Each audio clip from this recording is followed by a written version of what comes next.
नमस्कार, आप देख रहे हैं कालचक्र। मैं हूं विपनेश माथुर और मेरे साथ हैं प्रश्न कुंडली विशेषज्ञ पंडित सुरेश पांडे जी। पंडित जी, बहुत बहुत स्वागत। धन्यवाद।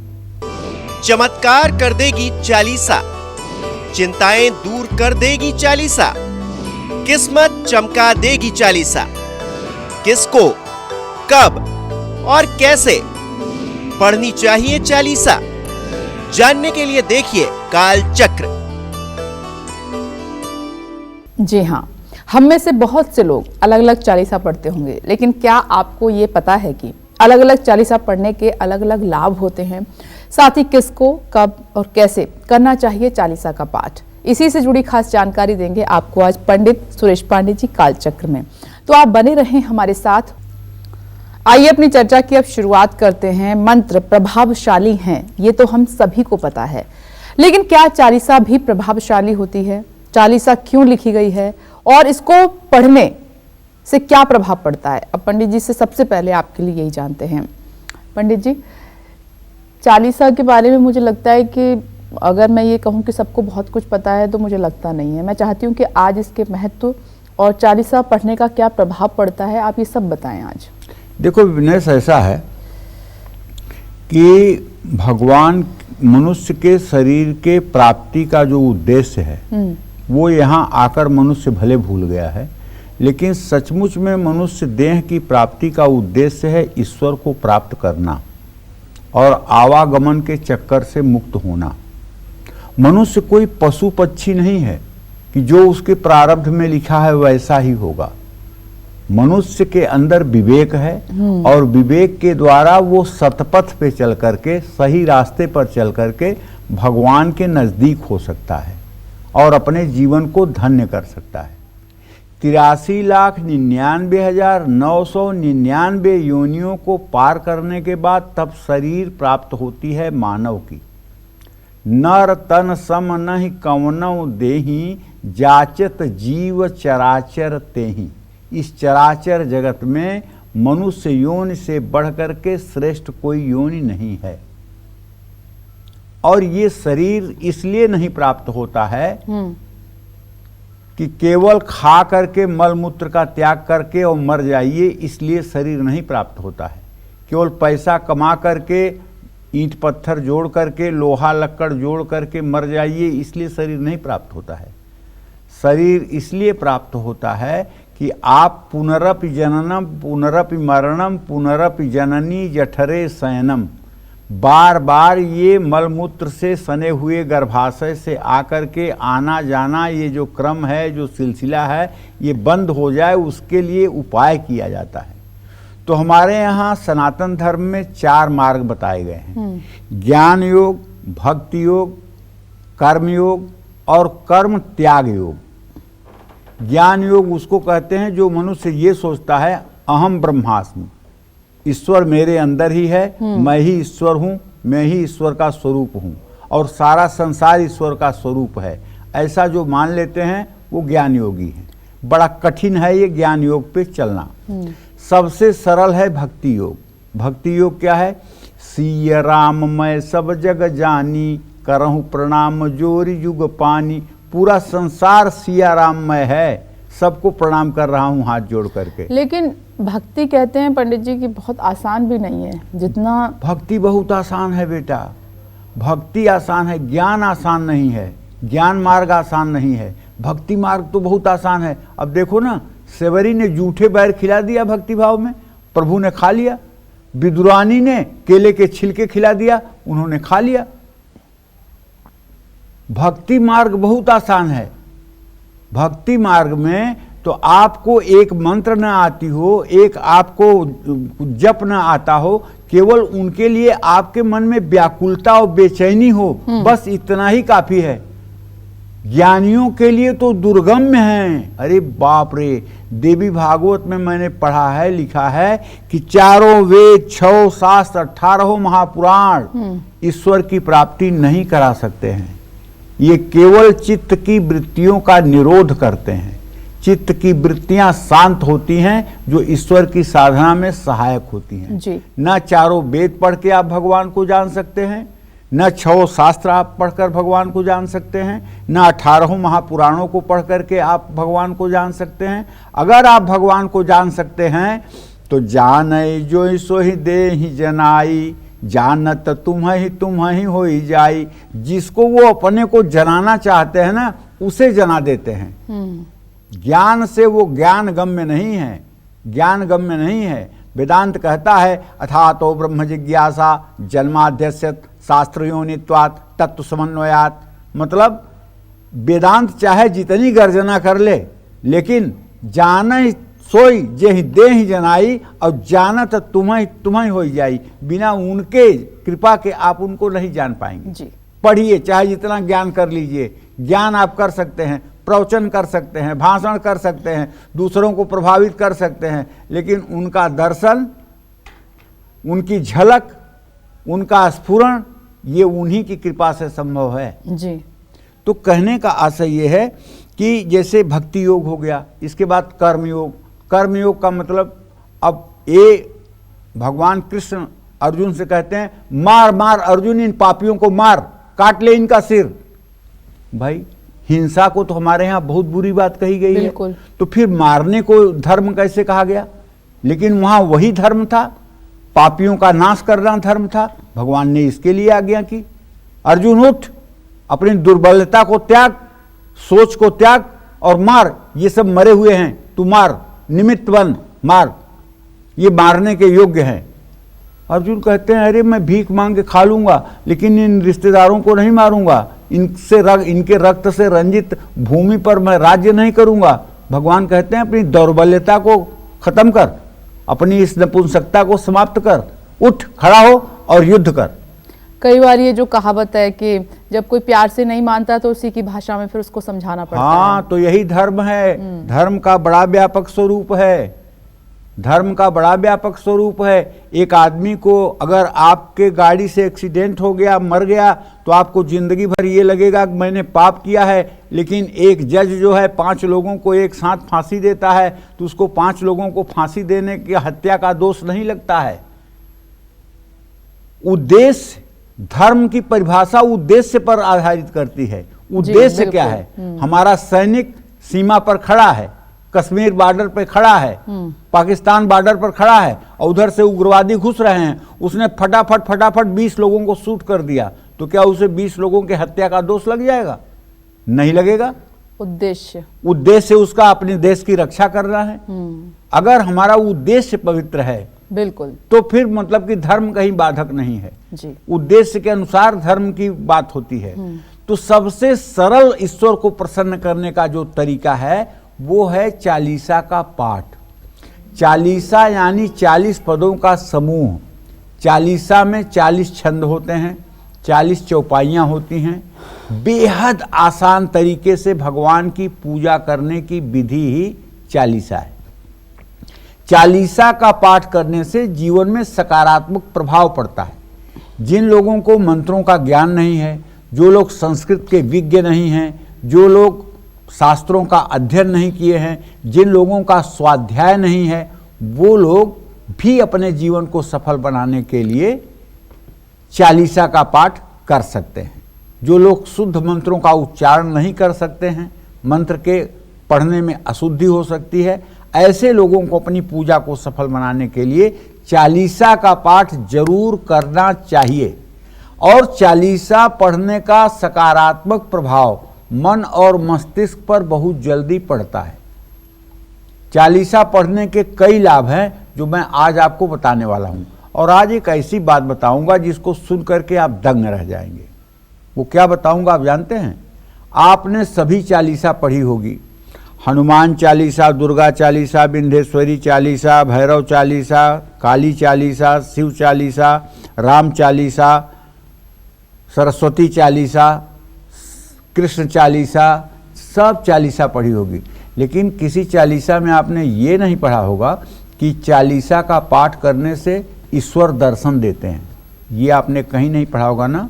आज यही बताऊंगा कि एक ऐसी भी चालीसा है जिसका अगर आप पाठ करें तो साक्षात आप इन्हीं चक्षुओं से, इन्हीं आँखों से, ये आँखें आपकी ज्ञान चक्षु बन जाएंगी। या तो भगवान का दर्शन आपको हो जाएगा और या तो दर्शन होने का कोई चिन्ह आपको मिल जाएगा। लेकिन बहुत ध्यान से देखिएगा, और इसी मृत्युलोक में ये संभव है, मृत्युलोक में ये संभव है। तो ये मैं जरूर बताऊंगा, लेकिन थोड़ी देर में बताऊंगा। हाँ, चालीसा का पाठ करने से मानसिक शांति प्राप्त होती है, तनाव दूर होता है, और चालीसा पढ़ने से सुख समृद्धि और धन धान्य की वृद्धि होती है। नियमित चालीसा का पाठ करने से अपने आराध्य देव तक पहुंचना आसान हो जाता है। चालीसा पढ़ने से किए गए पाप का बुरा प्रभाव कम होने लगता है। चालीसा का प्रभाव मन पर पड़ता है और आत्मविश्वास बढ़ता है। चालीसा पढ़ने से निर्णय लेने की क्षमता बढ़ती है। चालीसा पढ़ने से मन मजबूत होता है। मानसिक रोगों में भी आराम मिलता है। अब सवाल ये उठता है कि चालीसा का प्रभाव आपको कितने दिनों में दिखाई देने लगेगा, क्योंकि ये देखो मनुष्य है। अब कोई आता है, कुंडली दिखाता है और हमने लिख दिया कि मार्च तक विवाह का योग है। अगर मार्च में 10 मार्च हो गया तो फोन आ जाएगा, पंडित जी आपने कहा था 10 मार्च तक विवाह, अभी तो कुछ नहीं बात बनी। अब मतलब 15 दिन, 20 दिन, 1 महीना भी सब्र नहीं है किसी को। आप जिस तारीख को कहिए उसी तारीख को काम हो जाना चाहिए। चाहे कुंडली में 5 मिनट समय ज़्यादा आगे पीछे हो, उससे कोई फर्क नहीं पड़ता है, लेकिन आपने जब कहा है तभी होना चाहिए। तो सब्र नहीं है, बिल्कुल सब्र नहीं है। आप जिस दिन कहे हैं नौकरी लगने के लिए, उसी दिन नौकरी लगनी चाहिए।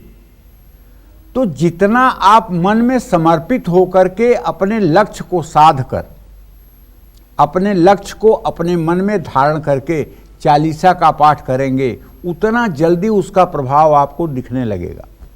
40 दिनों तक लगातार 11 बार सुबह, 11 बार शाम के समय चालीसा का पाठ करने से चालीसा सिद्ध हो जाता है, वो कोई भी चालीसा हो, और उसके सकारात्मक प्रभाव शरीर, मन, मस्तिष्क पर पड़ने लगते हैं। सबसे पहला काम चालीसा जो करता है वो मन की एंजाइटी को दूर करता है, मन के मनोरोग को दूर करता है, और मन में उत्साह और स्फूर्ति का संचार होता है।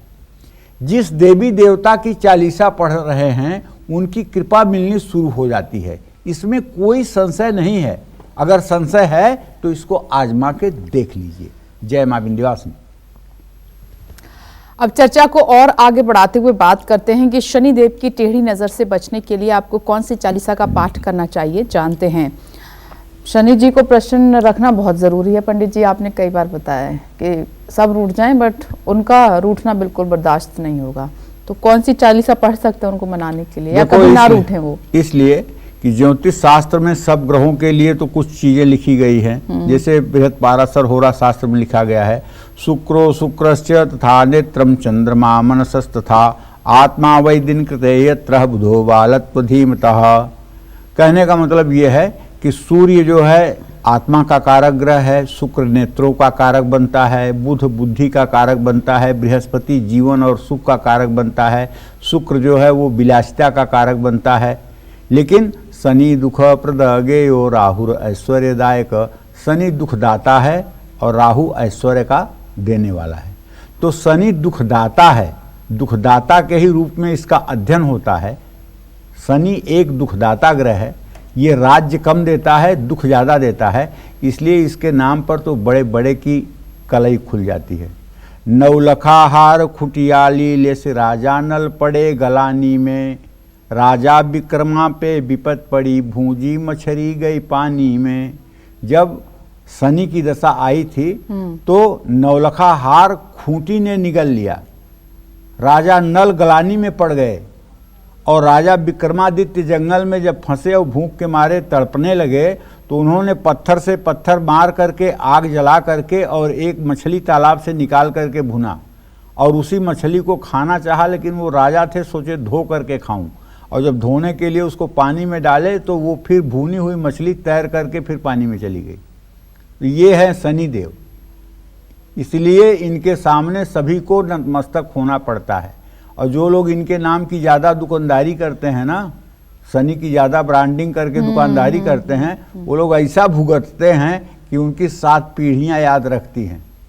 हाँ, अब कुछ लोगों को डर नहीं है शनिदेव का। सब लोग मंदिरों के सामने शनिदेव को एक लिया करके बैठा दिए हैं। वो इसलिए नहीं बैठाए हैं कि शनि के प्रति उनकी श्रद्धा है, इसलिए बैठाए हैं कि शनिदेव कम से कम 10-20 लीटर सरसों का तेल शनिवार को ले लेंगे और 1500 रुपया ले लेंगे, इससे आजीविका चलेगी। अब शनिदेव क्या बुरा प्रभाव डालेंगे उसका असर नहीं है मंदिर के बाहर। अब जिस मंदिर के बाहर आप बचपन में कहीं, लेकिन लोग तो आज की परवाह करते हैं ना पंडित जी, कल की कोई सोचता ही नहीं है। लेकिन बेटा हम मनुष्य हैं, हमें तो कल की ही सोचना मैं चाहिए। मनुष्यों की बात कर रही हूँ। हाँ, मनुष्य की बात, हमें मनुष्य का धर्म क्या है? मनुष्य अगर कल के बारे में ना सोचे और आज के बारे में सोचे तो उससे बड़ा मूर्ख कौन होगा? मैं एक बात पूछता हूँ, आप बताओ जी। आपको मैं ये कह दूं कि आज दुनिया का जो सुख भोगना है आप भोग लो, लेकिन शाम को 4 बजे आपकी फांसी होगी, तो आप कोई सुख भोग पाओगे? नहीं, बिल्कुल नहीं। नहीं ना। तो अगर हमें ये पता हो कि हमें मृत्यु के गाल में जाना है, हमें मरना है, तो क्या मैं कोई अनाचार दुराचार कर पाऊंगा? लेकिन हम यही भूले हुए हैं ना कि हमें मरना है। हम यही भूले हुए हैं, हम ये भूल गए हैं कि हमें मरना है। हमें लग रहा है नहीं हम तो अमर हैं, इसलिए हम जो चाह रहे हैं वो कर रहे हैं। अगर हमें ये याद हो जाए कि हमें मरना है तो कम से कम हम ऐसा कोई काम नहीं करेंगे जिस काम को नहीं करना चाहिए। बिल्कुल। तो कहने का मतलब है, शिव पुराण के अनुसार अयोध्या के राजा दशरथ प्रभु श्री राम के पिताजी शनिदेव को प्रसन्न करने के लिए शनि चालीसा का उन्होंने पाठ किया था, और शनिदेव की कृपा प्राप्त करने के लिए शनि चालीसा का पाठ जरूर करना चाहिए। शनि की 7.5 या ढैया चल रही है या कुंडली में शनि की स्थिति अच्छी नहीं है तो शनि चालीसा का पाठ मंगलवार शनिवार को तो जरूर करना चाहिए। जीवन में संघर्ष बढ़ रहा है तो शनि चालीसा का पाठ जरूर करना चाहिए। काम में रुकावट आ रही है, काम पूरे नहीं हो रहे हैं, संघर्ष बढ़ रहे हैं तो शनि चालीसा का पाठ जरूर करना चाहिए। घर में बार बार अनहोनी हो रही है तो शनि चालीसा का पाठ जरूर करना चाहिए। परिवार में कलेश रहता है तो शनि चालीसा का पाठ जरूर करना चाहिए। शनि चालीसा का पाठ 40 दिनों तक करना लाभकारी होता है। हर दिन शनि चालीसा का पाठ करना शुभ होता है, लेकिन शनिवार को शनि चालीसा का पाठ जरूर करना चाहिए। शनि मंदिर में या सबसे अच्छी जगह है पीपल के पेड़ के नीचे, पूरब मुंह करके बैठ जाइए आसन पर और एक सरसों के तेल का दिया जला लीजिए और शनि चालीसा का 100 पाठ कर डालिए। चाहे 7.5 हो, चाहे महादशा हो, चाहे अंतरदशा हो और चाहे शनि की ढैया हो, सारी समस्याओं से आपको एक दिन में राहत मिलेगी। केवल 100 बार शनि चालीसा का पाठ पीपल के पेड़ के नीचे सरसों के तेल का दिया जला करके आप कर लीजिए। आप इसका परिणाम देखिएगा और चमत्कृत हो जाइएगा, इसमें कोई संदेह नहीं है। जय मां विंध्यवासिनी। और अगर आप चाहते हैं कि किसी भी तरह के विघ्न से मुक्ति पाने के लिए और बुद्धि बढ़ाने के लिए किस चालीसा का आप पाठ करें, तो पंडित जी आपको ये बताने वाले हैं। पंडित जी बताएं। देखिए, भगवान गणेश को बुद्धि का दाता, रिद्धि सिद्धि का दाता, रिद्धि सिद्धि के तो पति ही हैं, तो दाता क्या, रिद्धि सिद्धि के तो ये पति हैं। तो गणेश चालीसा का पाठ करने से धन संपदा और रिद्धि सिद्धि की प्राप्ति होती है। गणेश चालीसा का पाठ करने से जीवन के हर विघ्न दूर होते हैं। छात्रों को तो गणेश चालीसा जरूर पढ़ना चाहिए। कारोबारियों को गणेश चालीसा का पाठ जरूर करना चाहिए। कुंडली में अगर बुध ग्रह कमजोर है, आपकी स्मरण शक्ति कमजोर है, आप अपनी बात को बोल नहीं पाते हैं, आपके दांतों में पायरिया हुआ है, आपके मुंह से दुर्गंध आती है, तो निश्चित है कि बुध आपका खराब है। आपको सिरोसिस है, आपको सिरोसिस के साथ लिकोडर्मा की प्रॉब्लम है, आप एक्जिमा के प्रॉब्लम से जूझ रहे हैं, तब भी आपको गणेश चालीसा का पाठ सुबह सुबह कर लेना चाहिए और गणेश चालीसा जरूर पढ़ना चाहिए। जीवन से अगर तनाव और रोगों को दूर करना है तो गणेश चालीसा पढ़िए। अगर शादी में रुकावट आ रही है तब भी गणेश चालीसा पढ़िए और गणेश रुद्राक्ष अपने गले में भी धारण कीजिए। इन सब चीज़ों से आपको राहत मिलेगी। बस बात यह है कि आपकी श्रद्धा होनी चाहिए। जय मां विंध्यवासिनी। और चलिए अब बात करते हैं गायत्री चालीसा की। किन लोगों को गायत्री चालीसा का पाठ करना चाहिए, गायत्री चालीसा के पाठ से कौन कौन से लाभ आपको मिलेंगे, जानते हैं पंडित जी से। पंडित जी, अब गायत्री चालीसा के क्या लाभ हैं वो बताइए। देखो विपनेश, गायत्री के बारे में लिखा गया है, गायत्री छंदसाम मातेति। गायत्री वेदों की माता है। जो वेदों की माता है उसके बारे में मैं क्या बता पाऊंगा? जिसने वेदों को जन्म दिया है, चारों वेदों को जिसने जन्म दिया है, मैं उसके बारे में क्या बता पाऊंगा? उसका प्रभाव क्या कह पाऊंगा? लेकिन जो मैंने अध्ययन किया है अपने इस मतलब की तुक्ष बुद्धि से, श्रीमद् देवी भागवत महापुराण है, उसमें 12 स्कंध, 12वां स्कंध जो है उसमें सदाचार विषय है, सदाचार नाम का विषय है। और उस विषय में 6 अध्याय जो है गायत्री उपासना के हैं। तो जो लोग मां गायत्री को भजते हैं उन लोगों को दुखनाशक और तीनों लोकों की जननी कही जाने वाली गायत्री देवी की उपासना करनी चाहिए। वेदों में गायत्री शक्ति को आयु, बल, प्राण, तेज और कीर्ति देने वाला माना गया है। गायत्री चालीसा 40 पदों से मिलकर बनी है। गायत्री चालीसा में गायत्री माता का वर्णन किया गया है। इनका वर्णन ऋग्वेद में मिलता है। गायत्री मंत्र की ही तरह गायत्री चालीसा पढ़ने के बहुत फायदे हैं। गायत्री चालीसा के जप करने से मन में ज्ञान का प्रकाश फैल जाता है। गायत्री चालीसा का नियमित पाठ करने से आलस, पाप और अज्ञानता का नाश होता है। गायत्री चालीसा का पाठ करने से काला जादू, भूत प्रेत का भय भी समाप्त होता है। सिजोफ्रेनिया की बीमारी चाहे जैसी हो, गायत्री चालीसा का अगर 10 बार रोज पाठ किया जाए तो सिजोफ्रेनिया की बीमारी भी ठीक हो जाती है। और इस समय कुछ लोगों के अंदर एक नई बीमारी पैदा हुई है, छूत की बीमारी। अरे कोई सोफा पर बैठ गया, सोफा अशुद्ध हो गया, अब सोफे को धोना है। किसी ने दरवाजे की कुंडी छू ली, कुंडी अशुद्ध हो गई, अब उसको धोना पोंछना है। कोई बाथरूम में चला गया, पूरा बाथरूम धोना है। ये छूत की बीमारी है जो दिमाग में कुछ लोगों को लग जाती है। ऐसे लोग दिन में 4-4, 5-5 बार नहाते हैं और पूरा दिन बाथरूम में ही घुसे रहते हैं, हाथ धोते रहते हैं। ये एक बीमारी है, ये सफाई नहीं है, एक बीमारी है।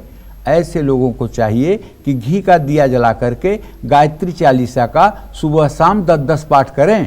और सुबह सूर्योदय के समय करें और शाम को सूर्यास्त के पहले करें। सूर्यास्त के बाद कतई नहीं, सूर्यास्त के पहले करें तो निश्चित रूप से ये छूत की बीमारी कम हो जाएगी। गायत्री चालीसा के अनुसार माँ गायत्री संसार में ज्ञान, विज्ञान और आध्यात्मिक ज्ञान को प्रज्वलित करने वाली हैं। इसलिए गायत्री चालीसा के जप से जिज्ञासुओं को अच्छे फलों की प्राप्ति होती है। गायत्री मंत्र के जप से रोग से मुक्ति मिलती है। निसंतान दंपतियों को चालीसा के जप से संतान की प्राप्ति होती है। गायत्री चालीसा का पाठ मन को शांति प्रदान करता है। तो इसमें कोई संदेह नहीं है। जय मां विंध्यवासिनी। और आगे और भी चालीसा की हम बात करेंगे, लेकिन इसी के साथ वक्त एक छोटे से ब्रेक का है। आप बने रहें हमारे साथ और देखते रहें कालचक्र। स्वागत है कालचक्र में। आज कालचक्र में पंडित जी आपको अलग अलग चालीसा के पाठ के फायदे बता रहे हैं। अपनी चर्चा को आगे बढ़ाते हुए बात करते हैं उस चालीसा की जिसके पाठ से कुंडली के राहु केतु दोष शांत हो सकते हैं और हर तरह का दोष भी समाप्त हो सकता है। कौन सी है वो चालीसा, आइए जानते हैं। तो पंडित जी, राहु केतु का दोष समाप्त हो जाए उसके लिए कौन सी चालीसा का पाठ करें दर्शक? देखिए, भैरव चालीसा में महाकाल की महिमा का वर्णन किया गया है। भैरव चालीसा का पाठ करने से घर में मांगलिक और शुभ कार्यों में वृद्धि होती है। भैरव चालीसा का पाठ करने से भय से मुक्ति मिलती है। भैरव का अर्थ ही होता है जो भय से मुक्त करे वो भैरव, जो भय से मुक्त करे वो भैरव। नकारात्मक ऊर्जा, बुरी नज़र, तंत्र मंत्र टुटके का प्रभाव, जादू टोने का प्रभाव अगर खत्म करना है तो भैरव चालीसा का पाठ शुरू कर दीजिए। अगर घर में कोई बुरी छाया दिखाई देती है, घर में किसी तरह की आवाज़ आती है, घर में रहने वाले लोग डरते हैं, अकेले में रहना नहीं चाहते हैं, तो आपको अपने पूजा स्थान में घी का दिया जलाकर और भैरव चालीसा का 10 पाठ सुबह 10 पाठ शाम जोर जोर से बोल करके करना चाहिए।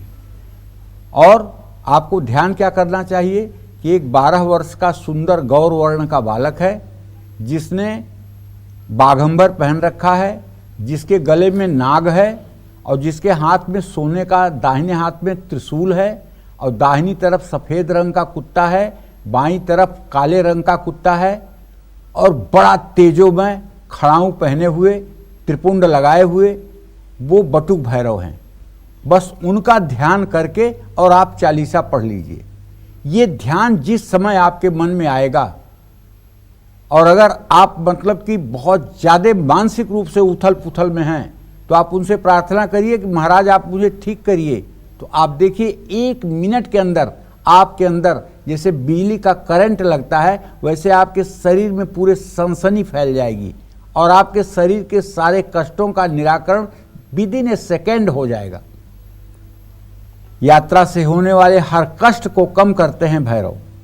भैरव अकाल मृत्यु के भय को नष्ट करते हैं। भैरव चालीसा का पाठ राहु काल के समय में करना बहुत शुभकारी होता है। रविवार या मंगलवार को भी भैरव चालीसा का पाठ करना शुभ है। ज्येष्ठ मास में आने वाले कालाष्टमी का व्रत करके इसका पाठ करना अत्यंत शुभ माना जाता है।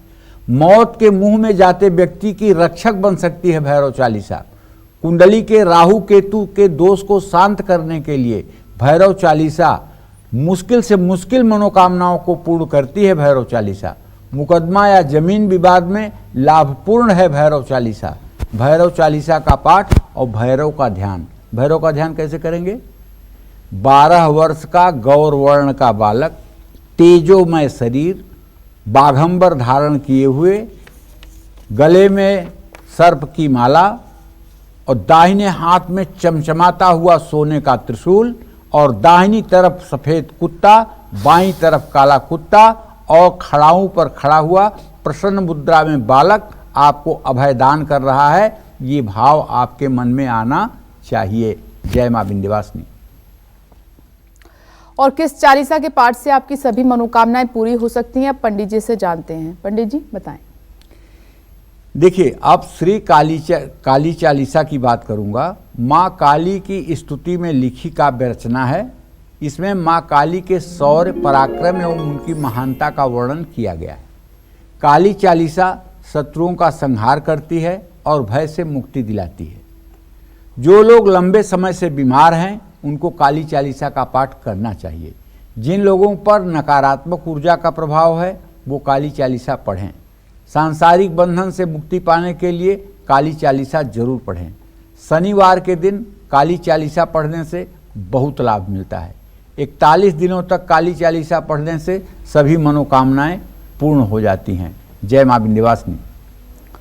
और जलंधर से दर्शक मौजूद हैं। पिंकी, स्वागत है आपका कालचक्र में। पूछिए प्रश्न पंडित जी से।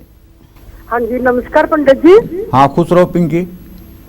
पंडित जी, आज तो धन्य हो गई। आप हमारे घर में आते हो तो ऐसा लगता है जैसे कोई बड़ा बुजुर्ग आ गया। आपकी एक एक बात हम नोट करते हैं, उसका पालन करते हैं। तो धन्यवाद। हाँ जी पंडित जी, आपके चरणों में स्पर्श, मेरे पास शब्द ही नहीं है आपकी प्रशंसा करने के लिए। मेरा बेटा, हम सब फैमिली 9 बजे आपके सामने जहाँ बैठ जाते हैं, आपकी एक एक बात ऐसे लगती है जैसे स्वर्ग से आ रही है। और क्या करें, आपके चरणों को कुछ शब्द ही नहीं मेरे पास। तो मैं धन्य हो गई आज। बस आप लोगों का प्रेम ही हमारे लिए संबल है। हाँ जी पंडित जी, मैं अपनी बेटी के बारे में पूछना चाहती हूँ। इतना परेशान है पंडित जी। उसका जन्म 6, 9 और 92 का है। रात को 1:40 पर वो सरकारी नौकरी के पेपर दे रहा है पंडित जी। उसका पेपर क्लियर नहीं हो रहा, वो बाहर जाए। उसकी शादी कब तक होगी, उसका जीवन कैसा होगा पंडित जी? उसकी सरकारी नौकरी के बारे में बताए। 6, 9, 95 और रात 1:40 पर। देखो, ऐसा है, जो मैं देख पा रहा हूँ उसके आधार पर इसके विदेश जाने का योग बना हुआ है, लेकिन सरकारी नौकरी का योग नहीं है। विदेश जाने का योग बना हुआ है। अगर ये हनुमान चालीसा के 100 पाठ 7 दिन करके और उसके बाद आईलेट का एग्ज़ाम दे तो इसके विदेश जाने का रास्ता खुल जाएगा और ये विदेश जाकर के सुखी हो जाएगा और सुंदर विवाह भी होगा, अच्छा गृहस्थ जीवन भी रहेगा। लेकिन यहाँ पर सरकारी नौकरी का चांस बहुत नॉमिनल दिख रहा है। आप ये कह सकते हो कि न के बराबर है। इसलिए अगर आप इसको विदेश भेज दो तो ये शायद बहुत ही अच्छा होगा। और विदेश जाने में जो अड़चनें आ रही हैं, अगर मंगलवार से शुरू करके 100 पाठ हनुमान चालीसा के ये 7 दिन कर देगा तो पक्का है कि विदेश जाने का रास्ता हनुमान जी की कृपा से खुल जाएगा। जय माँ विंध्यवासिनी। और वो कौन सी चालीसा है जिसका पाठ करने से आपकी आर्थिक स्थिति सुधर सकती है और संकटों से मुक्ति मिल सकती है? आइए जानते हैं। पंडित जी बताएं। अब ललिता चालीसा कह लीजिए या लक्ष्मी चालीसा कह लीजिए।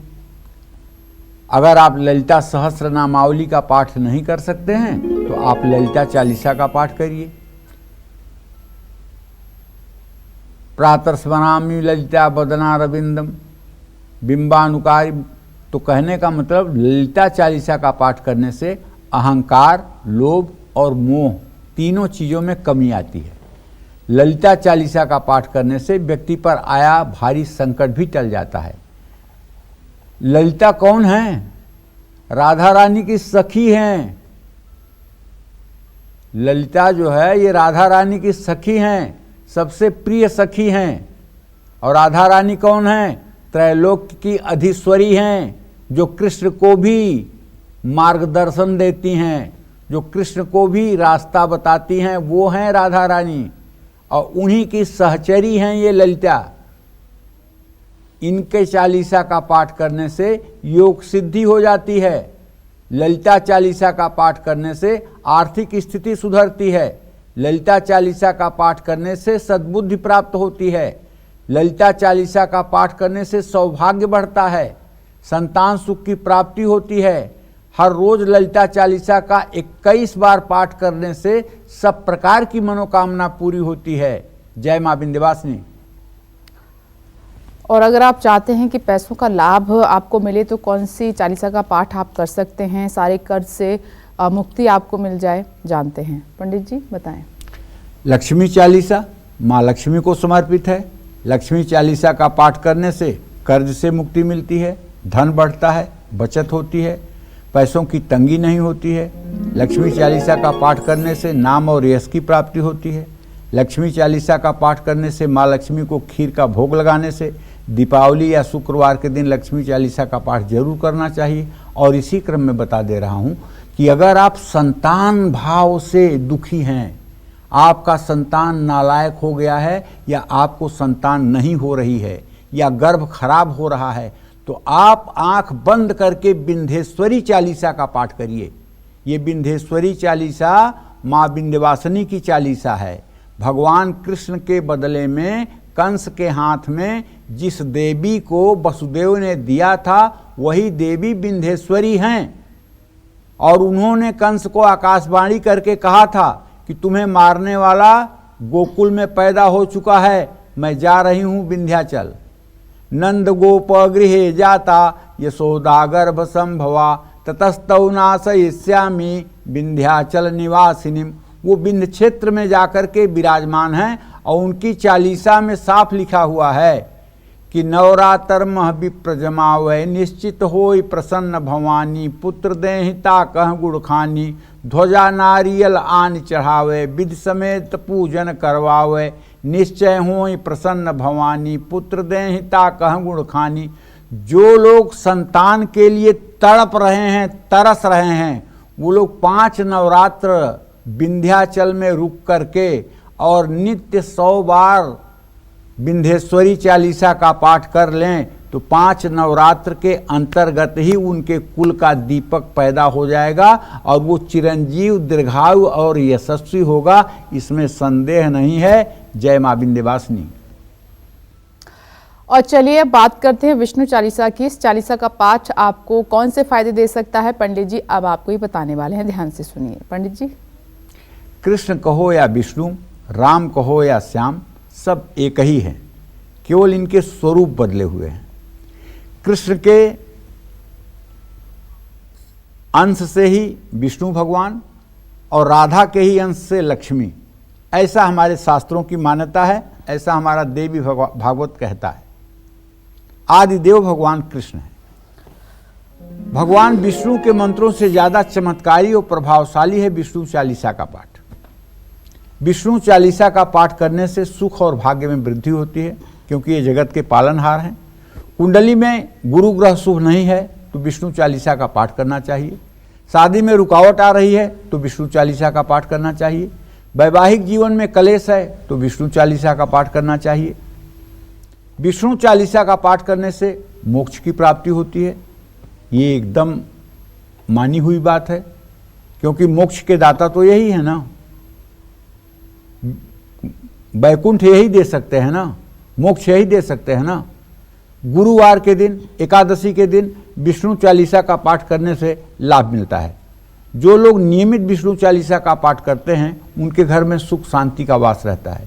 विष्णु चालीसा का पाठ करते समय भगवान विष्णु को तुलसी दल जरूर अर्पित करना चाहिए। जय मां विंध्यवासिनी। एक दर्शक इस वक्त हमारे साथ मौजूद हैं, बेंगलुरु से अंजलि। स्वागत है आपका कालचक्र में। अपना प्रश्न पंडित जी से पूछिए। जी प्रणाम पंडित जी। सुखी रहो बेटा। पंडित जी, मुझे अपने छोटे बेटे के बारे में पूछना है। वो नीट की तैयारी कर रहा है, क्या इस क्षेत्र में उसका फ्यूचर कैसा रहेगा? वो इस साल 12th का एग्जाम दे रहा है। एकदम 100% सफलता मिलेगी। समय लग सकता है लेकिन सफलता 100% मिलेगी, इसमें कोई दो राय नहीं है। टैलेंट उसके अंदर भरपूर है। चंद्रमा बृहस्पति का इत्थसाल है। निश्चित रूप से वो पढ़ाई लिखाई में बहुत अच्छा है और बहुत अच्छा कर सकता है। बस तुम्हें एक काम करना है कि हर बृहस्पतिवार के दिन घर पर जब तक वो रहे उसको पीली टी शर्ट पहनाओ, पीली शर्ट पहनाओ। गुरुवार के दिन उसको पीला कपड़ा पहनाना शुरू करो। देखो वो नीट में कैसे इतने ज़्यादा नंबर लेकर के आएगा जिसकी तुम्हें कल्पना भी नहीं होगी, और उसे सफलता जरूर मिलेगी। लखनऊ से एक दर्शक हमारे साथ मौजूद हैं, इनका नाम है हनुमान। हनुमान जी, स्वागत है आपका कालचक्र में। अपना प्रश्न पंडित जी से कीजिए। पंडित जी प्रणाम। हाँ, सदा सुखी रहिए। पंडित जी, हमारा नाम हनुमान। पर पंडित जी, हमारे 3 प्रश्न है जी। जी हाँ जी, हमारा नाम हनुमान है जी। तो ये बताइए कि हम किस देवता की पूजा कर सकते हैं? हमारी घरवाली का नाम है विजय लक्ष्मी जी। जी तो उनका रनी राशि फल आप बता दीजिए, हमारा भी। और हम पंडित जी, हम घर कब तक अपना बनवा पाएंगे, ये जरा बताने कृपा करते जी। चलिए, आपको एक तो हनुमान है तो आपको हनुमान जी की ही उपासना करनी चाहिए। हनुमान जी की ही उपासना करनी चाहिए। हनुमान जी के ही मंत्रों का जप करना चाहिए। हनुमान चालीसा का ही पाठ करना चाहिए। हनुमान बाहुक का पाठ करना चाहिए। हनुमान की ही उपासना, हनुमान आपके इष्ट देव हैं, करना चाहिए। और हर सोमवार को शिव मंदिर जाकर के भगवान शिव की आराधना करना चाहिए। विजय लक्ष्मी की वृषभ राशि से आप मतलब कि उनके भाग्य का विचार कर सकते हैं। जहाँ तक आपने प्रश्न पूछा है अपने घर बनवाने के लिए, तो आपके चतुर्थ भाव का स्वामी शुक्र शनि से द्वितीय द्वादश की स्थिति में है। अभी 29 मार्च 2025 तक आपके घर की संभावना नहीं बन रही है। 29 मार्च 2025 के बाद आपके घर की संभावना बनेगी और उसके बाद घर बनाना आपके लिए शुभकारी होगा। जय मां विंध्यवासिनी। आगे पंडित जी सूर्य चालीसा और सरस्वती चालीसा की भी बात करेंगे, लेकिन अभी वक्त है एक छोटे से ब्रेक का। आप बने रहें हमारे साथ और देखते रहें कालचक्र। ब्रेक के बाद आप सभी का एक बार फिर से स्वागत है कालचक्र में। आज कालचक्र में पंडित जी आपको अलग अलग चालीसा के पाठ के फायदे बता रहे हैं। किन लोगों को सूर्य चालीसा का पाठ करना चाहिए, जानते हैं पंडित जी से। तो पंडित जी, कौन वो दर्शक हैं जिनको सूर्य चालीसा का पाठ करना चाहिए? देखिए, सूर्य तो हमारे आदि देवता हैं और आप जानते हैं कि रविवार के दिन सूर्य चालीसा का पाठ जरूर करना चाहिए। रविवार के दिन ब्रह्मचर्य का पालन जरूर करना चाहिए। रविवार के दिन हो सके तो नमक नहीं खाना चाहिए और रविवार के दिन सूर्य को अर्घ जरूर देना चाहिए। और ख़ास करके जिन लोगों का आत्मबल कमज़ोर है, जो लोग सब कुछ आते हुए भी समाज में अपनी बात कह नहीं पाते हैं, या जो लड़के परीक्षा के पहले बीमार हो जाते हैं, जो लड़के परीक्षा के टाइम टेबल आते ही बीमारी से ग्रसित हो जाते हैं, ऐसे सभी बच्चों को सूर्य चालीसा का पाठ कराना चाहिए माता पिता को। और कुंडली में अगर सूर्य ग्रह कमजोर है तो उसको बल देता है सूर्य चालीसा। सूर्य चालीसा का पाठ करने से एक तो लंबी आयु मिलती है, हड्डियों का रोग समाप्त होता है, चर्म रोग से निजात मिलती है, और सूर्य चालीसा का पाठ करने से अकाल मृत्यु का भय खत्म होता है, धन संपत्ति बढ़ती है, संतान सुख की प्राप्ति होती है। सूर्य चालीसा का ये पाठ जो है ना, यह स्कीर्ति देता है, उच्च शिक्षा में लाभदायक है। सूर्य चालीसा का 108 बार अगर पाठ किया जाए तो एक माला मंत्र पाठ करने के समान ही फल प्राप्त होगा। हर रोज सूर्य को अर्घ देकर सूर्य चालीसा का पाठ करने से ज़्यादा लाभ मिलता है। जीवन में अगर निराशा है तो सूर्य चालीसा का पाठ करिए। पूरे साल संक्रांति के समय सूर्य चालीसा का पाठ करना फायदेमंद होगा। जय मां विंध्यवासिनी। और इसी के साथ एक बात और सुन लीजिए, हमने कहा था कि कौन सी चालीसा है जो आपको भगवान का दर्शन कराएगी, तो भैया वो है राधा चालीसा, श्री राधा चालीसा। राधा चालीसा का आप 100 बार पाठ कर लीजिए। और कहाँ करिए? वृंदावन में जाकर करिए। ब्रज की पूरी धूल अपने पूरे शरीर में लगा लीजिए। ब्रज की मिट्टी जो है वो पूरे शरीर में लगा लीजिए और कहीं तन्मय होकर के किसी वृक्ष के नीचे बैठ करके 100 बार राधा रानी का जो चालीसा है उसका पाठ कर लीजिए। अब उसके बाद राधा कृपा कटाक्ष, जिसमें 12 मंत्र हैं, उन 12 मंत्रों को हो सके तो कंठस्थ कर लीजिए। उदाहरण के लिए उसके 1-2 मंत्र आपको बता रहा हूं।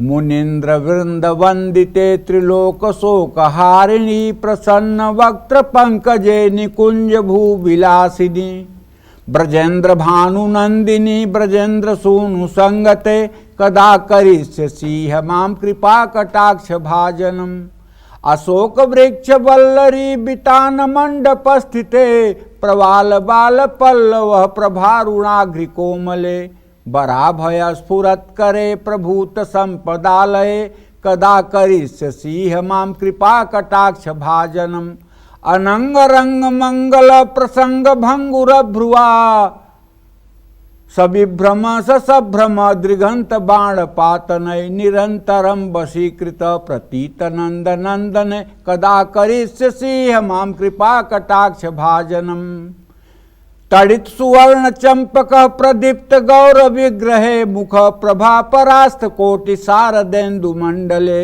विचित्र चित्र संचर चकोर सावलोचने कदा करिष्यसि माम कृपा कटाक्ष भाजनम। इस तरह से 12 श्लोक है। राधा कृपा कटाक्ष के ये 12 मंत्र अगर आपको याद हो जाएं और आप किसी एकादशी तिथि पर या पूर्णमासी पर गिरिराज की परिक्रमा करते हुए वृंदावन में एक जगह है राधा कुंड, उस राधा कुंड में नाभि बराबर जल में पूरब मुंह करके खड़े हो जाइए और इस राधा कृपा कटाक्ष को आप 100 बार पढ़िए कुंड के जल में खड़े होकर। मैं गारंटी के साथ कहता हूं, या तो राधा रानी आपको दर्शन देंगी या तो राधा रानी के पैर का जो महावर है, जो वो आलता पैरों में लगाती हैं, उसका चिन्ह आपके माथे पर छप जाएगा। बस अगर आप जीते जी राधा रानी के प्रभाव को देखना चाहते हैं और आप चाहते हैं कि आपके अगले जन्म का मार्ग प्रशस्त हो जाए, तो आप राधा कृपा कटाक्ष पूरा शुद्ध कंठस्थ कर लीजिए और राधा कुंड में खड़े होकर नाभि बराबर जल में इस मंत्र का 100 बार आप पारायण कर लीजिए। जीवन धन्य हो जाएगा, इसमें कोई दो राय नहीं है। आप अपनी इन्हीं आंखों से राधा रानी के प्रभाव को देख पाएंगे, इसमें जरा सा भी अतिशयोक्ति नहीं है। न तो मैं अपने मन से कुछ कह रहा हूं, ये शास्त्रों का वचन है, तभी मैं ये बात आपसे कह रहा हूं। जय मां विंध्यवासिनी। मन को एकाग्र शांत रखने के लिए और बुद्ध ग्रह को मजबूत रखने के लिए किस चालीसा का पाठ करना चाहिए, आइए जानते हैं। पंडित जी बताएं। देखिए, विद्यार्थियों के लिए सरस्वती चालीसा का पाठ चमत्कारी है। कलाकारों को सरस्वती चालीसा का पाठ जरूर करना चाहिए। मन को एकाग्र और शांत रखने के लिए इस चालीसा का पाठ करना चाहिए। कुंडली में बुध ग्रह को मजबूत करने के लिए सरस्वती चालीसा पढ़नी चाहिए। सरस्वती चालीसा का पाठ करने से व्यक्ति का तेज बढ़ता है, यश कीर्ति बढ़ती है।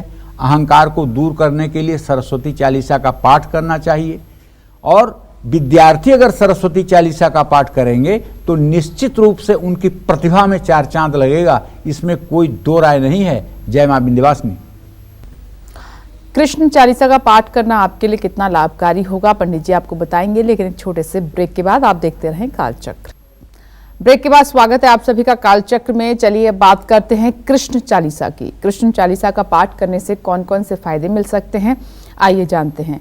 पंडित जी आप कृष्ण चालीसा के बारे में बताइए। वंदे कृष्णम जगत गुरुम। कृष्ण ही संपूर्ण विश्व है, संपूर्ण विश्व ही कृष्णमय है। भगवान कृष्ण अपने एक रोम में पूरे ब्रह्मांड को धारण करते हैं और पूरे ब्रह्मांड के कण कण में कृष्ण भगवान विराजमान हैं। कोई ऐसी जगह नहीं इस संसार में जहां कृष्ण न हो। सबसे बड़े चालीसा की बात करने जा रहा हूं। बिना इनकी कृपा से कोई चालीसा सफल नहीं हो सकती है। कृष्ण चालीसा का पाठ करने से जीवन में सुख, शांति और समृद्धि का वास होता है। लेकिन एक बात और जान लीजिए, ये भी किसी के बस में होते हैं, ये स्वतंत्र नहीं हैं, ये निश्चित रूप से परम ब्रह्म परमेश्वर हैं, इसमें कोई संदेह नहीं। और निश्चित रूप से इन्हीं से जगत उत्पन्न होता है और इन्हीं में जगत का लय होता है, इसमें भी कोई संदेह नहीं है। और इनसे ऊपर कोई शक्ति नहीं है। लेकिन एक ऐसी शक्ति है जिसके नाराज होने पर ये घायल हो जाते हैं। एक ऐसी शक्ति है जो अगर रूठ जाए तो ये मनाते मनाते थक जाते हैं। एक ऐसी शक्ति है जिसके खुश होने पर, जिसके ऊपर वो शक्ति खुश हो जाए, उसके ऊपर ये अनायास अपनी कृपा बरसा देते हैं। ऐसी भी एक शक्ति है। उस शक्ति का नाम है राधा रानी, जो इनकी प्राण स्वरूपा देवी हैं। राधा रानी को ये नाराज नहीं देख सकते और राधा रानी इनको मार्गदर्शन करती हैं, उनकी प्रेरणा इनको मिलती है। ये मैं कोई अतिशयोक्ति नहीं कह रहा हूं, ये अतिशयोक्ति नहीं है। तो कृष्ण चालीसा का पाठ करना चाहिए। कृष्ण चालीसा का पाठ करने से पहले भगवान कृष्ण को माखन मिश्री का भोग लगाना चाहिए। कृष्ण चालीसा का जिस दिन पाठ करें उस दिन मांस, मदिरा या किसी अभक्ष चीज का सेवन न करें। और अगर नियमित कृष्ण चालीसा का पाठ करना चाहते हैं तो वैष्णव बन के करें भैया। तुलसी की माला धारण कर लें, लहसुन प्याज तक खाने से परहेज करें और शुद्ध आचरण करें, व्यभिचार से दूर रहें, खान पान शुद्ध रखें, तब कृष्ण चालीसा का पाठ करें, वरना अनर्थ होगा। कृष्ण चालीसा का पाठ करने से संतान सुख मिल जाएगा, वाणी में मधुरता आएगी, मन निर्मल होगा, अगला जन्म सफल हो जाएगा। और कृष्ण चालीसा का पाठ करने से घर में खुशियां आएंगी, विरोधियों से रक्षा होगी, केतु ग्रह का बुरा प्रभाव कम हो जाएगा, कुंडली के 7वें भाव का अशुभ प्रभाव कम हो जाएगा, वैवाहिक जीवन सुखी हो जाएगा। इसमें कोई संदेह नहीं है। जय मां विंध्यवासिनी। पंडित जी आज हमारे दर्शकों को आपने चालीसा के बारे में बहुत महत्वपूर्ण बातें बताई, उसके लिए आपका बहुत बहुत धन्यवाद। धन्यवाद। और इसी के साथ उम्मीद करते हैं कि आज का हमारा विषय आपको बहुत पसंद आया होगा। कल फिर एक नए विषय और आपकी परेशानियों को दूर करने के लिए ढेरों उपाय लेकर आएंगे हम पंडित सुरेश पांडे जी के साथ। तब तक के लिए कालचक्र की टीम को दीजिए इजाजत और देश और दुनिया की खबरों के लिए आप देखते रहिए News 24। नमस्कार।